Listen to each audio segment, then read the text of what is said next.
तो नमस्ते प्रणाम। हम किरण शर्मा, हम मंजू शर्मा अपना यूट्यूब चैनल पर सबको स्वागत करै छी। नमस्ते प्रणाम सब दीदी भाई के प्रणाम, सब यूट्यूब फैमिली के प्रणाम, जते दीदी माय चाची सुनबी सबके प्रणाम।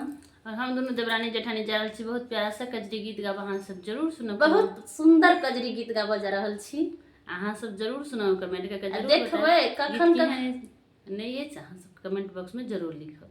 हर वक्त पर हर आदमी के जरूरत अब छे। जब पहले चूल्हा फूका के बेर त जेठनी के, खाना के बेर त साउस के, स्कूल के बेर त देवर के, परेशानी त कन्या सबके झेलऽ पड़ैत रहे छै ने। साउस सबके कुछो नहीं लगैत रहे छै, खाना बनबऽ वाला के ज्यादा टेंशन रहे छै। जरूर अहाँ सब कमेंट बॉक्स में लिख के बताएब कि गीत केहन लागल नहीं लागल। बहुत प्यारा सा कजरी गीत छै। कारी बदरिया गरजे असमन माँ, कारी बदरिया गरजे असमन माँ, कानई गोदी ललन माना, कानई गोदी ललन माना, कारी बदरिया गरजे असमन माँ, कारी बदरिया गरजे असमन माँ, कानई गोदी ललन माना, कानई गोदी ललन माना। चूल्हा के बेरिया जठनी के झमेला, चूल्हा के बेर जठनी के झमेला, बड़ डर लागई ना मोरा, बड़ डर लागई ना। काली बदरिया गरजे असमन माँ, कारी बदरिया गरजे असमन माँ, कानई गोदी ललन माना, कानई गोदी ललन माना। भोजन के बेरिया सासु के झमेला, भोजन के बेरिया सासु के झमेला, बड़ डर लागई ना मोरा, बड़ डर लागई ना।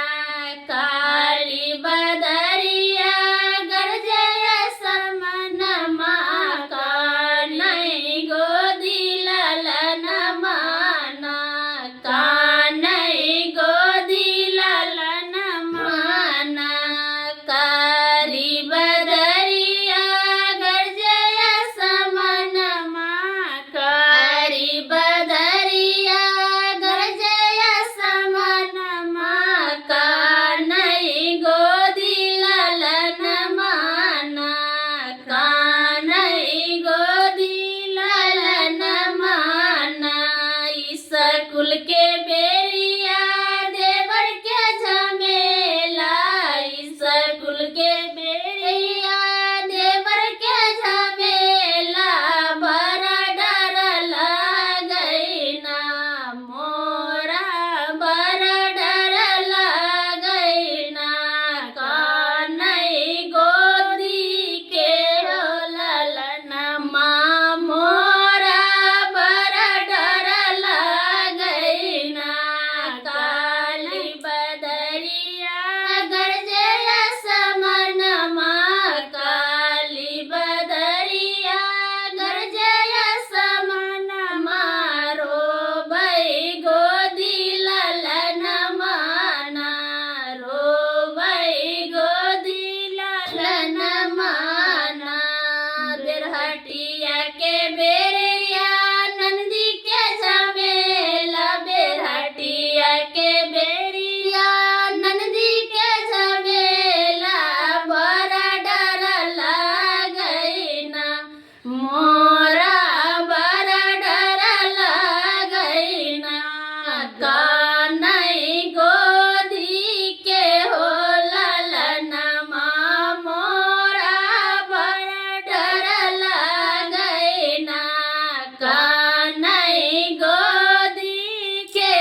ई गो